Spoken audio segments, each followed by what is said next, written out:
Begitu besar cinta kasihnya Allah kepada kita, dan kita tidak akan merasakan semua itu kalau kita sudah berhenti bernafas. Makanya tidak ada yang lebih mewah dari nafas. Orang bisa beli rumah sakit, tapi belum tentu bisa beli nafas. Dan sudah pasti tidak bisa beli. Tapi banyak manusia yang merasa seolah-olah hari ini tidak berkecukupan, tidak berkelimpahan. Merasa terus kekurangan. Itu karena terlalu bising pikirannya, sehingga tidak menemukan keheningan untuk selalu bersyukur atas semua cinta kasih Allah. Allah tidak pernah meninggalkan kita sedetik pun. Bahkan Dia tidak pernah tidur, tidak pernah ngantuk. Senantiasa menemani kita, membersamai kita. Senantiasa memenuhi semua kebutuhan-kebutuhan kita. Ingat ya, yang dipenuhi Allah bukan keinginan-keinginan kita, tapi kebutuhan-kebutuhan kita. Karena apa yang kita inginkan belum tentu yang kita butuhkan. Yang kita inginkan belum tentu yang terbaik bagi kita. Percayalah pada kebijaksanaannya, percayalah kepada cinta kasihnya, percayalah kepada kemahatauannya. Kalau kita percaya sama Dia dan kita mengikuti aliran kehidupan ini, karena tidak ada satu peristiwa, orang, wajah yang dihadirkan dalam kehidupan kita tanpa alasan. Semua hadir punya alasan. Semua yang dihadirkan semesta pasti membawa pesan buat kita. Orang, kejadian, peristiwa yang datang kepada kita diutus oleh semesta untuk menyampaikan pesan. Karena dengan cara seperti itulah Allah berbicara kepada kita. Namun kita sering abai, seolah-olah semua kejadian terjadi begitu saja. Dan kita sering terucap kata-kata kebetulan. Ingat ya, dalam hidup tidak ada yang namanya kebetulan. Semua yang terjadi dalam hidup kita itu jalan dari Allah buat kita. Tangkap pesannya. Jangan menyesali keadaan. Jangan menolak walaupun itu tidak kita sukai. Karena di balik semua itu pasti ada pesan yang sangat dalam. Namun kita terkadang tidak sabar untuk menangkap pesan itu. Termasuk kita hari ini hadir di sini, judul kajiannya ini, itu semua itu adalah sinkronisasi. Dan itu adalah kebutuhan kita, bukan keinginan kita. Oleh karena itu, mari kita rundukkan kepala kita. Kita sadari kehadiran Dia dalam diri kita. Kita sadari kebersamaannya bersama kita. Dia Sang Maha Hidup, hadir sebagai napas dalam diri kita. Karena dengan napas itulah tubuh ini menjadi berwibawa, menjadi berdaya. Dengan napas ini semua organ-organ dalam tubuh kita bisa berfungsi dengan sempurna. Mari kita ungkapkan rasa syukur yang dalam, sukacita yang sangat dalam di dalam diri kita masing-masing. Seraya memujinya dengan membaca hamdalah. Alhamdulillahi Rabbil Alamin. Mari kita awali kajian kita di hari yang penuh berkah ini, bersama-sama memohon ridhonya, memohon berkahnya. Dengan kelembutan dan cinta kita sapa semuanya dengan membaca basmalah. Bismillahirrahmanirrahim. Para sahabat, saya pernah menciptakan sebuah lagu. Dan izinkan saya menyanyikan lagu ciptaan saya itu tanpa musik. Sebagai hadiah buat bangsa kita yang tercinta ini. Kita yakin kita semua bisa melewati semua masa-masa sulit. Semua yang terjadi itu hanya suatu proses menuju keseimbangan baru. Karena pada dasarnya alam semesta ini mengajarkan kepada kita yang namanya proses relaksasi. Relaksasi dari satu keseimbangan menuju keseimbangan baru. Begitu ada ketidakseimbangan, pasti akan ada suatu proses menuju keseimbangan baru. Jadi tidak perlu kaget dengan apapun yang terjadi, karena sesungguhnya alam semesta sedang bekerja.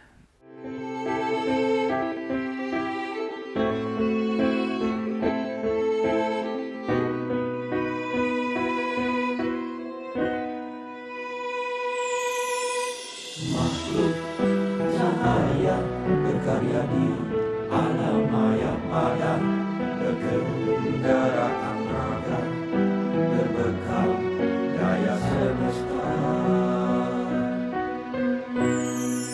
menemukan diri, mengenal ilahi rohi, menemukan jalan pulang, terbang melayang, menemukan tempat asal semua kejadian.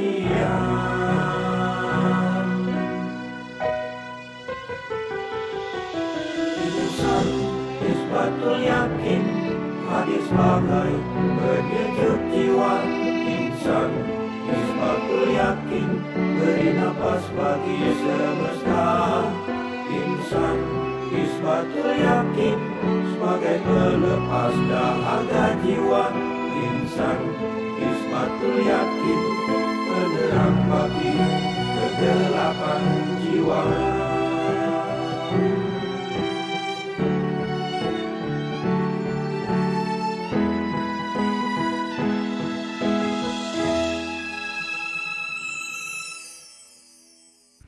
Lagu itu dibuat dengan intuisi. Lagu itu dibuat bukan dengan pikiran biasa. Lagu itu saya persembahkan buat seluruh bangsa Indonesia. Karena saya yakin semua orang yang tingkat keimanannya sudah sampai di tingkat isbatul yakin. Isbat itu artinya kokoh, teguh. Yakin itu ya yakin. Yang tingkat keimanannya sudah sampai di tingkat kesadaran yang murni. Saya yakin semua sadar tentang kehadiran dirinya datang ke semesta ini. Makanya saya awali dengan makhluk cahaya, berkarya di alam maya pada.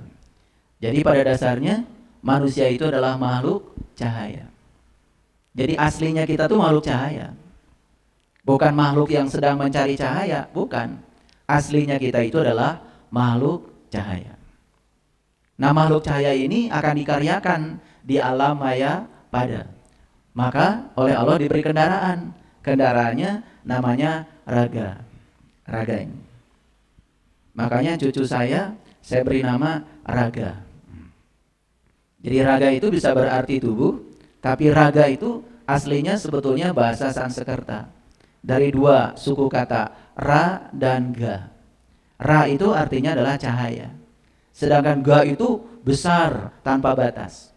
Jadi raga itu sebetulnya cahaya tanpa batas. Kenapa saya menyanyikan lagu ini di awal kajian ini? Sesuai dengan situasi bangsa kita yang sedang mengalami kenikmatan kesabaran. Dan terkadang untuk sadar itu harus digoncangkan sedikit. Jadi kegoncangan ini sebetulnya bukan apa-apa. Hanya membuat semua elemen bangsa ini bisa refleksi diri, bisa sadar. Makanya saya awali kata-kata di lagu itu, makhluk cahaya, berkarya di alam maya pada, berkendaraan raga, berbekal daya semesta. Nah, daya semesta itu yang dibalik raga, yang menggerakkan kita, itulah daya. Makanya kita sering membaca kalimat la haula wala quwata illa billah. Itu satu kesadaran bahwa kita ini tidak punya daya, tidak punya upaya kecuali daya dan upaya sang daya semesta yang ada di dalam diri kita masing-masing. Maka Allah berulang kali mengatakan wa huwa ma'akum, wa huwa ma'akum. Sesungguhnya aku bersama kamu, aku bersama kamu.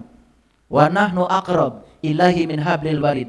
Jangan takut, jangan khawatir, karena aku bersamamu bahkan lebih dekat daripada urat nadi lehermu. Harusnya kalimat-kalimat yang Allah sampaikan itu menjadi kalimat kesadaran. Makhluk cahaya berkarya di alam maya pada, berkendaraan raga, berbekal daya semesta. Apa tugas kita di sini? Menemukan diri. Menemukan diri. Jangan jadi orang lain. Jangan bandingkan diri kita dengan siapapun. Karena setiap kita diciptakan dengan wajah berbeda, DNA-nya saja berbeda, artinya jalan hidup kita menuju Allah ya berbeda. Makanya jangan usil, jangan komentar. Jadi tujuan kita datang ke sini untuk apa? Menemukan diri. Dan siapa yang sudah menemukan dirinya, maka dia akan menemukan Tuhannya. Makanya di lagu itu ada kalimat yang kedua, menemukan diri, mengenal ilahi Robi. Jadi kalau sudah menemukan diri, maka kita punya peluang mengenal ilahi Robi.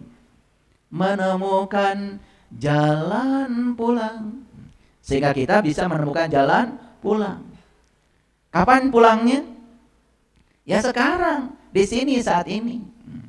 Sehingga kita bisa terbang, melayang, menemukan tempat asal semua kejadian. Jadi sekarang kita bisa terbang, melayang, menemukan tempat asal semua kejadian, asal semua ciptaan, asal semua makhluk hidup berada. Nah, siapapun yang sudah sampai ke situ disebut insan isbatul yakin. Orang yang sudah mencapai keimanan di tingkat yang isbat. Karena iman itu ada ilmul yakin, ya, hak ainul yakin, hakul yakin, dan puncaknya adalah isbatul yakin. Nah, insan isbatul yakin itu ya di dunia ini ya hadir sebagai penyejuk jiwa. Dia hadir juga sebagai pelepas dahaga jiwa. Dia hadir dalam kehidupan ini untuk beri napas bagi semesta. Ini semesta ini sekarang sedang sesak napas. Sedang sesak napas. Makanya karena sesak napas, semua orang jadi gampang tersinggung, gampang marah, gampang terprovokasi, nyaris tidak punya kesadaran. Dan insan isbatul yakin itu tugas yang terakhir datang ke semesta ini, karena dia sebagai makhluk cahaya, maka dia harus menjadi penerang bagi kegelapan jiwa, bukan menambah kegelapan yang sudah ada.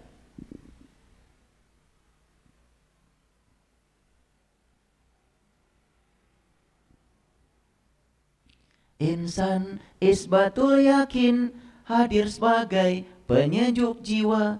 Insan isbatul yakin beri napas bagi semesta. Insan isbatul yakin sebagai penyejuk dahaga jiwa. Insan isbatul yakin penerang bagi kegelapan jiwa. Nah, kalau ingin hafal lagu itu sudah saya upload di YouTube itu. Itu lagu ya gubahan saya pada saat saya sedang mengalami satu pengalaman spiritual, lalu ingin berbagi pengalaman itu, dan satu-satunya cara yang bisa saya komunikasikan lewat lagu. Silakan kalau mau mendengar lagu itu tinggal klik saja ya, judulnya Himne Isbatul Yakin. Lagu itu bukan hanya untuk komunitas kami, lagu ini untuk seluruh manusia di dunia ini. Agar manusia di dunia ini sadar kalau dirinya makhluk cahaya, tugas dia menjadi penyejuk ya bagi jiwa, tugas dia hadir sebagai memberi napas bagi semesta, hadir sebagai penerang bagi kegelapan jiwa. Setuju? Oke. Nah, bagaimana kita bisa menjadi penerang bagi kegelapan jiwa kalau kitanya sendiri belum terang, ya? Bagaimana kita bisa menjadi penyejuk bagi dahaga jiwa kalau diri kitanya sendiri belum sejuk, ya? Makanya hari ini saya akan memberikan satu kajian bagaimana kita bisa menjadi penyejuk bagi dahaga jiwa. Bagaimana kita bisa hadir sebagai sesuatu yang bisa memberi napas bagi semesta. Ya, karena semesta ini sekarang sedang memerlukan kesadaran kolektif. Dan masing-masing individu kalau bisa menyumbang kesadaran ya sedikit saja, itu semesta ini bisa menjadi semesta yang damai dan luar biasa. Ya, tidak boleh lagi ya kita sebagai satu bangsa mau diprovokasi oleh orang-orang yang tidak bertanggung jawab, sehingga bangsa kita yang damai, yang luar biasa ini dengan segala kekayaannya ya jangan mau dipecah belah. Mari kita jaga persatuan dan kesatuan bangsa. Setuju? Oke, makanya hari ini kita akan belajar bagaimana cara melampaui keterbatasan pikiran. Ya, kita akan belajar bagaimana cara melampaui keterbatasan pikiran. Oleh karena itu, izinkan saya untuk memulai kajian ini dengan menyampaikan satu ayat dalam Al-Quran, itu surat An-Nahl, surat ke-16 ayat ke-43. Ya. Baik ya, kita baca ayatnya ya. A'udzubillahi minasyaitonirrajim. Bismillahirrahmanirrahim. Wa ma arsalna min qablika, dan kami tidak mengutus sebelum kamu, illa rijalan nuhi ilaihim, kecuali ya laki-laki yang kami beri wahyu. Makanya tidak heran ya, kalau semua nabi, semua rasul itu laki-laki. Saya ingatkan kembali ya, laki-laki itu ya secara spiritual lambang dari rohani. Sedangkan perempuan itu lambang dari jasmani. Makanya kalau di Quran ada kata-kata laki-laki, itu bisa bermakna laki-laki ya, tetapi bisa bermakna secara hakikat sebagai rohani. Kalau di Quran ada kata-kata perempuan, ya, bisa bermakna sebagai perempuan, ya, seperti itu secara lahir, tapi bisa bermakna juga secara hakikat sebagai jasmani. Makanya jangan heran kalau ada kata-kata seperti ini, ya. Ar-rijal qawwamuna 'alan nisa. Laki-laki itu pemimpinnya perempuan. Selama ini kita memaknai yang boleh jadi pemimpin hanya laki-laki. Nah, jadi terbatas. Padahal secara hakikat makna yang terdalamnya adalah ruhani itu pemimpin jasmani. Jadi ar-rijal qawwamuna 'alan nisa artinya ya, ruhani itu pemimpin jasmani. Ini jasmani ini akan selamat, jasmani ini akan berkelimpahan, jasmani ini akan sehat, jasmani ini akan berkecukupan kalau ruhani yang ada dalam diri kita sudah bisa menjadi pemimpin. Gitu maksudnya. Paham ya? Jadi boleh gak ibu-ibu jadi pemimpin? Boleh. Asal ruhaninya sudah bisa memimpin jasmaninya. Boleh gak bapak-bapak jadi pemimpin? Boleh. Asal ruhaninya sudah bisa memimpin jasmaninya.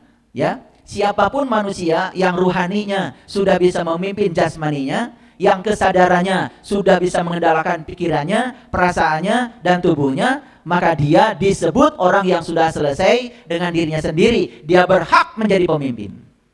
Makanya ketika dia jadi pemimpin, pasti dia akan bertanggung jawab kepada yang dipimpinnya. Dia ketika jadi pemimpin akan bertanggung jawab kepada ya yang mengamanatkan kuasa pada dirinya dari orang-orang yang punya daulat atas kekuasaan itu. Paham sampai sini? Ya? Makanya coba perhatikan. Ini dalam ritual haji, ritual umroh udah jelas. Coba, laki-laki pakai kain ihram. Kan perempuan tidak. Pernah enggak protes? Enggak ya? Pernah nanya enggak? Enggak ya? Hebat kalian itu, luar biasa. Ya? Kalau saya kan pasti nanya, ya. Kenapa laki-laki pakai kain ihram sedangkan perempuan tidak? Itu semua itu simbol. Artinya ya, haji, umroh itu perjalanan rohani. Perjalanan laki-laki. Maka laki-lakinya pakai kain ihram. Ihram itu kain yang tidak dijahit. Apa maknanya? Perjalanan rohani ini akan lepas landas, akan selesai, akan mencapai tujuan kalau kita sudah melepaskan jahitan, melepaskan ikatan-ikatan pada yang menghalangi perjalanan kita. Baru ngerti ya, padahal sudah umroh berapa kali ya. Makanya coba perhatikan, begitu kita sa'i, ya, begitu lewat lampu hijau, kan laki-laki harus lari. Yang perempuan walaupun guru senam, jalan aja. Pasti nggak nanya kan? Nggak nanya. Karena kasihan, kalau nanya pun yang ditanya nggak ngerti.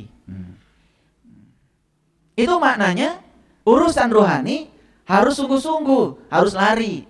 Urusan jasmani ya jalan aja, biasa aja. Waktunya tidur, waktunya ngurus cucu, ya. Jangan seluruh waktu dalam hidup ini dihabiskan hanya untuk mencari uang. Biarkan uang mencari kita, ya. Mau saya kasih tahu ilmunya biar uang nyari kita? Pasti mau, ya. Nah, ikut saja pelatihan dirindukan uang. Ikut pelatihan, ya. Ada pelatihannya di saya supaya dirindukan uang. Jangan kita merindukan uang. Tidak bagus itu, ya. Tapi itu harus satu pelatihan, ya. 2 hari cukup, ya. Sehingga nanti biar uang rindu sama kalian. Mau apa tidak? Ya ikut pelatihan aja. Karena ini kalau saya bicara itu sekarang habis nanti. Judul ini gak kelar-kelar. Ya, jadi waktu sa'i laki-laki lari, perempuan jalan. Itu maknanya urusan rohani harus sungguh-sungguh. Urusan jasmani ya biasa aja. Karena kalau kita mengejar Allah, pasti dunia akan ikut. Tapi kalau kita mengejar dunia, kita gak dapat dua-duanya. Gak dapat dunia, gak dapat Allah gitu.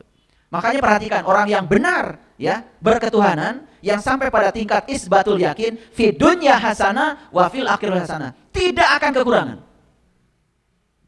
Kelihatan dari tubuhnya sehat, pikirannya bernas, cerdas. Dan ini yang akan saya sampaikan hari ini. Bagaimana caranya kita bisa melampaui, ya, keterbatasan pikiran. Tapi ini prolog dulu sedikit. Tadi saya awali dengan nyanyi biar rileks. Jadi maaf tadi saya lupa. Padahal itu lagu ciptaan saya sendiri dan nanti diedit saja sama tim IT. Pernah dengar gak? Waktu bagi warisan, laki-laki 2 bagian, perempuan 1 bagian. Wah, kalian benar-benar. Yang laki-laki, serakah 2 bagian. Yang perempuan 1 bagian aja walaupun hidupnya susah. Makanya kalau saya disuruh menjadi konsultan bagi waris, saya tidak pakai yang begitu. Karena itu sebetulnya simbolisasi untuk rohani itu sebetulnya. Laki-laki 2 bagian, perempuan 1 bagian simbol. Artinya urusan rohani harus lebih sungguh-sungguh daripada urusan jasmani. Kalau saya disuruh bagi waris jadi konsultan, saya tanya, siapa yang paling susah di sini? Itu kalau saya. Ya. Wah, ternyata ya, yang paling susah itu adik perempuannya. Saya bilang sama yang laki-laki, kamu kerja apa? Direktur, Pak. Bagus. Berapa gajinya sebulan? Alhamdulillah 100 juta. Ya udah, kamu jangan pengen warisan ya. Kasih aja sama adikmu yang susah. Gitu kalau saya. Makanya gak diundang lagi saya. Dianggap melanggar syariat gitu. Padahal syariat itu kan yang berhubungan dengan apa yang kita lihat. Betul apa tidak? Yang laki-lakinya direktur, warisannya 2 bagian. Yang perempuan, suaminya gak kerja, dia juga susah. Dia cuma dapat 1 bagian. Masa begitu? Masa begitu? Paham maksud saya? Ini supaya peringatan aja buat kalian yang suka rebutan warisan. Ya, lihat yang paling susah, kasih aja semua. Ya, yang kerja gajinya berkelimpahan, ya udah jangan pengen warisan. Itu aja kok susah. Paham? Pernah dengar gak? Kalau laki-laki mau akekahan, katanya laki-laki kambingnya 2, perempuan 1 aja. Wah bener-bener kalian itu, ya. Karena laki-laki kambingnya 2, perempuan kambingnya 1. Bener-bener gitu ditaati. Itu simbol. Simbol. Akikah itu sebenarnya pengganti. Makanya ketika lahir anak kita, baik laki-laki maupun perempuan, utamakan rohaninya. Bukan jasmaninya. Utamakan pendidikannya. Bukan urusan jajannya. Utamakan di leher ke atas, bukan di leher ke bawah. Gak apa-apa gak pakai emas, tetapi otaknya emas. Kincring-kincring. Tangannya emas, kakinya emas, semua emas. Otaknya enggak emas. Tidak punya masa depan. Apa maksudnya? Nah, pernah dengar enggak Bapak Ibu? Katanya di neraka itu kebanyakan perempuan. Langsung percaya? Langsung percaya? Nah itu. Karena kita ngaji selama ini ya di pikiran yang terbatas. Belum bisa melampaui kecerdasan yang melampaui pikiran. Ini saya kasih tahu bagi semuanya. Coba ulangi lagi. Tadi laki-laki simbol dari rohani, perempuan simbol dari jasmani. Yang akan masuk neraka adalah kebanyakan perempuan. Maksudnya siapapun yang dalam kehidupannya mengutamakan urusan jasmani, ya pasti neraka. Masuk akal? Masuk akal? Coba kalian utamakan aja urusan jasmani. Betul nggak? Makan berlebihan, kan jasmani. Walaupun sudah kenyang, sayang, mubadir, kan gitu. Kan sakit. Betul nggak? Coba, silahkan bermain-main sepuasnya dengan urusan jasmani tanpa kontrol rohani, ya neraka. Ada orang yang hartanya banyak, berkelimpahan, tapi dia sangat terikat dengan yang jasmani itu, yang namanya harta tadi. Dia takut kehilangan, betul nggak? Takut berkurang, pelitnya auzubillah, paling juga ditinggalkan mati, tidak berguna hartanya. Karena dia hanya berfokus pada hitungan-hitungan jasmani. Nah, jadi di neraka itu kebanyakan perempuan, makna hakikatnya siapapun dalam hidup ini, baik laki-laki maupun perempuan, kalau hidupnya hanya mengutamakan urusan-urusan jasmani, ya pasti sengsara hidup. Tidak akan bahagia. Gitu maksudnya, ya. Ini kadang-kadang ibu-ibu suka gampang dibohongi. Ya. Senang gak kalau dibohongi? Senang. Coba, kalau ada orang membohongi kita, lalu kita percaya pada orang itu, tahu gak pesan spiritualnya apa? Ya, pinter kalian ya. Pesan spiritualnya ketika ada orang membohongi kita, dan kita ikut percaya pada orang yang bohong pada kita, itu pesan spiritualnya bahwa kamu masih bodoh gitu aja. Ya, jadi kalau masih bodoh berarti harus belajar lagi. Makanya kalau ibu, bapak, kalau masih gampang ditipu sama orang lain, jangan nyalahkan penipu. Ya, justru berterima kasih pada penipu, kamu sudah datang untuk mengingatkan saya bahwa saya masih bodoh, gitu aja. Ya, nah ini tipu menipu itu kan urusannya luas. Termasuk tipu menipu urusan keyakinan, tipu menipu urusan agama, betul nggak? Kan banyak kan yang menjanjikan itu, menjanjikan ini, betul nggak? Padahal dia juga belum dapat yang dijanjikan itu. Ngerti maksud saya? Tapi kalian percaya. Luar biasa. Nah, saya kembali lagi pada ayat ini. Yuk perhatikan. Ngerti ya? Secara hakikat laki-laki dan perempuan. Ini kalau saya kupas lebih dalam lagi, masih banyak contoh-contohnya. Makanya Islam itu keren ya, kalau dipahami dengan kecerdasan. Makanya tidak ada sebetulnya agama yang mendiskreditkan gender. Dan selama ini seolah-olah ya, kalau dipahami secara dangkal, Ar-rijalu qawwamuna 'alan nisa, laki-laki pemimpin wanita, pemimpin perempuan, diterjemahkan seolah-olah yang perempuan gak boleh jadi pemimpin. Kan itu sebetulnya ya menjadi pendiskreditan gender. Seolah-olah ya laki-laki mau bodoh pun biar ada dia jadi pemimpin. Yang perempuan walaupun pintar pun gak usah. Saya terkejut ya, kenapa? Saya ngajar 34 tahun jadi dosen. Pokoknya IPK yang tinggi itu rata-rata perempuan. Maaf ya, bukan menyepelekan bapak-bapak. Itu fakta. Makanya saya juga kaget. Saya tanya teman-teman yang ngajar di universitas lain, apa fenomena perempuan itu lebih cerdas daripada laki-laki terjadi di universitas lain? Terjadi. Saya tanya teman-teman yang di universitas lain, bahkan di universitas terkenal, rata-rata IPK yang tinggi justru anak-anak perempuan. Anak perempuan sudah tulisannya bagus, rapi, tuntas. Yang laki-laki, kadang-kadang saya periksa ujian, rusak mata saya. Iya. Saya mencoba memahami ini maksudnya tulisan apa gitu aja, udah lama itu. Belum memahami kontennya. Itu pengalaman ya. Mari kita lanjutkan di sini.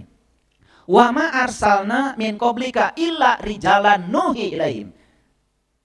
Dan kami tidak mengutus sebelum kamu kecuali orang laki-laki yang telah diberi wahyu. Clear ya ayat ini? Jadi sebetulnya secara syariat betul bahwa yang diutus ke semesta, para nabi, para rasul, itu kan semuanya laki-laki. Clear ya? Gitu. Secara hakikat, secara hakikat. Wahyu itu urusan perempuan, urusan laki-laki. Ini hakikat nih. Urusan perempuan, urusan laki-laki. Urusan laki-laki berarti urusan rohani. Paham? Jadi ibu-ibu bisa nggak kira-kira ya memahami wahyu? Bisa. Kalau rohaninya bersih, rohaninya suci, rohaninya selaras, rohaninya harmoni. Jadi semua orang pada hakikatnya bisa menangkap getaran-getaran ilahi itu. Asal dia sadar bahwa di dalam dirinya ada satu kekuatan yang diberikan Allah, ya, yaitu yang disebut dengan rohani. Oke, kalau gitu saya mau bertanya sama Bapak Ibu. Bapak Ibu sadar nggak kalau Bapak Ibu itu sejak lahir sudah berpasangan? Sadar? Atau belum sadar? Kalau sadar sekarang saya mau nanya, apa kesadarannya? Rohani dan jasmani. Maka Allah bilang, aku ciptakan manusia berpasangan. Pasangan itu rohani dan jasmani. Selama ini pasangan itu selalu suami istri. Padahal itu kan pilihan. Betul maksud saya? Jadi Allah sudah ciptakan kita berpasangan. Oke, karena berpasangan, yuk kita sadari bahwa di balik jasmani kita ada ruhani. Jasmani terbatas, ruhani itu tanpa batas. Berarti sesungguhnya setiap manusia bisa nggak melampaui pikiran yang terbatas? Bisa. Yuk, gimana caranya? Nah, belum masuk ke cara. Lanjut dulu. Jadi yang diberi wahyu siapa? Laki-laki. Yes? Jadi wahyu urusan siapa? Urusan rohani itu maksudnya. Paham ya? Nah, sekarang wahyu itu apa? Kan kalian tahunya ada tetangga namanya Kang Wahyu. Orangnya kan nggak jelas. Oke, perhatikan saya semuanya. Wahyu itu pada dasarnya adalah getaran-getaran ilahi. Ulangi, apa? Oke. Saya lagi ceramah, tiba-tiba HP saya bergetar. Berarti ada apa? Ada yang masuk, bisa telepon, bisa WA, bisa video, bisa email, bisa apa saja. Setuju? Oke. Nah, yang datang ke sini itu apa? Coba perhatikan. Apa yang datang ke sini itu gambar berbaris gitu? Enggak kan? Yang datang ke sini itu kata-kata berbaris? Enggak kan? Yang datang ke sini itu apa? Nah, yang datang ke sini itu namanya gelombang elektromagnetik. Makanya gelombang elektromagnetik itu disebut energi. Nah, cahaya itu salah satu jenis gelombang elektromagnetik. Gelombang elektromagnetik itu ada yang kelihatan, ada yang tidak kelihatan. Nah, cahaya itu salah satu jenis gelombang elektromagnetik yang kelihatan. Tapi ada juga yang tidak kelihatan, sinar X nggak kelihatan. Tapi tahu-taunya kita sudah tahu, dokter, kalau di dalam tubuh kita ada kelainan. Karena dibaca dari hasil Ronsen. Nah, Ronsen itu sebetulnya penemu sinar X, orang Jerman. Tapi sinarnya yang memotret kita itu namanya sinar X. X-ray bahasa Inggrisnya. Ya? Oke. Nah, udah saya batasi dulu ke sana. Jadi, tadi HP saya bergetar berarti apa? Ada gelombang elektromagnetik yang masuk. Clear? Nah, apakah yang masuk itu gambar? Bukan. Yang masuk ini tulisan? Bukan. Yang masuk ini kata-kata? Bukan. Bukan, Bapak Ibu. Yang masuk ke sini adalah energi berupa getaran, frekuensi, vibrasi. Namanya gelombang elektromagnetik. Nah, elektromagnetik ada dua, elektro to listrik, magnetik to magnet. Jadi gelombang elektromagnetik itu perpaduan antara medan listrik dan medan magnet. Clear sampai sini? Oke. Tapi yang datang itu energi, tapi Bapak Ibu bisa membuka, begitu dibuka, oh video. Ternyata saudara kita lagi makan sama nasi timbel, pakai jengkol, tuh. Oh, yang masuk adalah untayan kata-kata. Bahkan yang masuk bisa jadi suara. Oke? Nah, satu. Yang kedua, perhatikan saya. Kok yang bergetar HP saya? Bukan HP Bapak Ibu. Hebat ya? Tidak pernah ada kiriman WA salah alamat. Gak pernah. Itu yang disebut dengan energi itu terkuantisasi. Jadi kita semua punya nomor HP yang berbeda, bukan? Satu digit saja berbeda, dari sekian untaian nomor HP itu pasti kita akan salah kirim. Nah, setiap kita punya nomor HP yang berbeda. Nomor HP itu mencerminkan frekuensi kita. Makanya begitu dikirim ke nomor HP kita, berarti kita itu sedang selaras dengan frekuensi yang mengirim.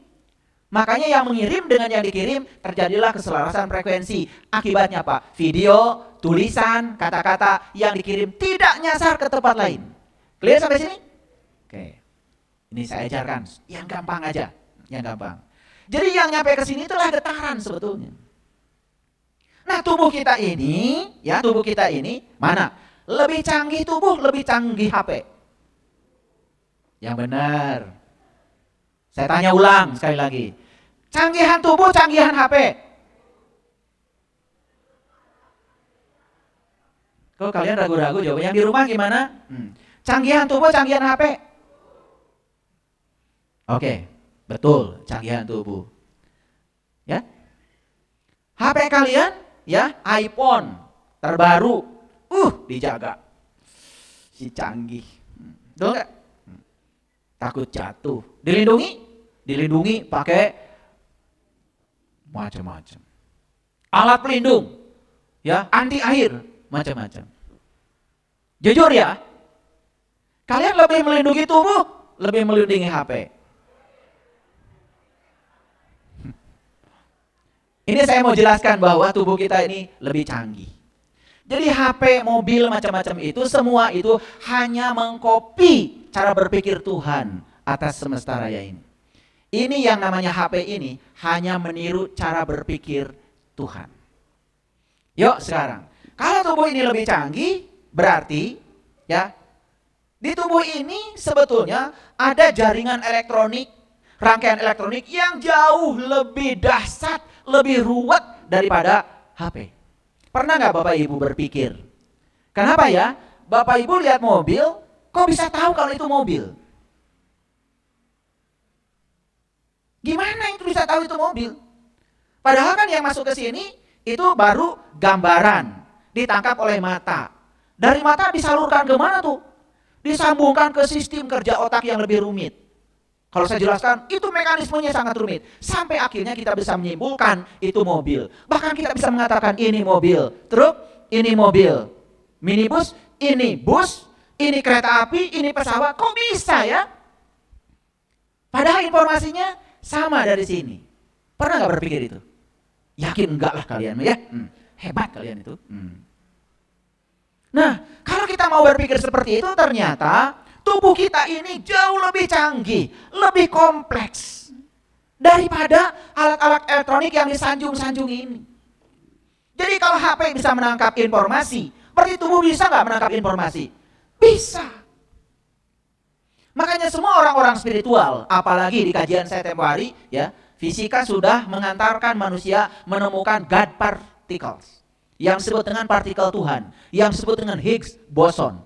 Partikel Tuhan itu bukan berarti Tuhan tersusul oleh partikel-partikel, bukan begitu. Saking partikel itu bermakna luar biasa dalam kehidupan ini, maka makna yang luar biasa itu akibatnya para ilmuwan menyebut frasa seolah-olah itu partikel Tuhan. Frasa ya, itu sebutan dari para ilmuwan. Bukan berarti itu Tuhan, bukan.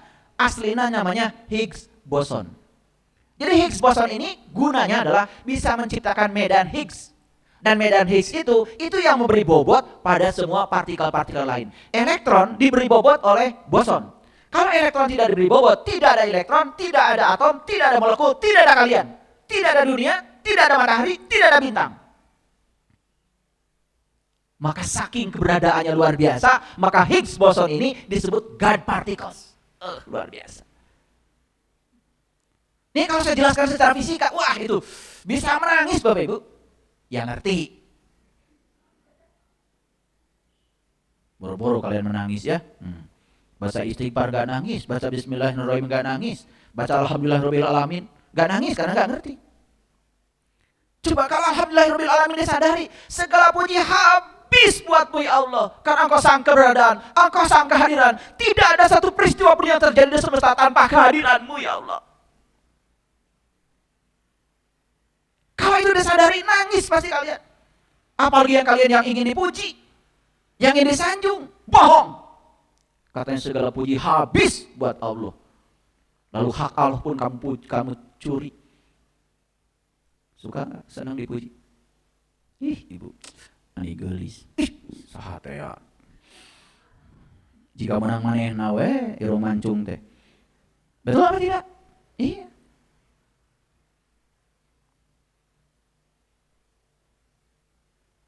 Karena semua yang kita lakukan tanpa kesadaran, akibatnya apa? Akibatnya kita tidak merasakan getaran itu. Kalian baca Allahu Akbar kabiro, walhamdulillahi katsiro, wa subhanallahi bukratan wa asila. Gak nangis. Pada Allah yang maha besar dengan segala kebesarannya. Segala puji hanya milikmu ya Allah. Dan sucikanlah Allah pagi dan petang. Apa pagi? Apa petang? Bukankah pagi itu pertemuan antara malam dengan siang?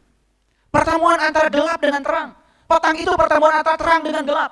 Maka setiap kamu menemukan kegelapan, pertemukan segera dengan terang. Itu pagi dan petang. Ketika kamu marah, kamu sedang gelap, hadirkan cahaya dalam dirimu. Belajar memahami, belajar memaafkan. Wah, kalau ngerti kalimat itu. Padahal itu dibaca berulang-ulang setiap kali sholat di doa iftitah, betul? Allahu Akbar kabira, walhamdulillahi katsira, wa subhanallahi bukratan wa asila. Inni wajhtu wajhiya lillati fatar samawati wal ardh. Aku hadapkan wajah batinku kepada Zat yang telah menciptakan langit dan bumi.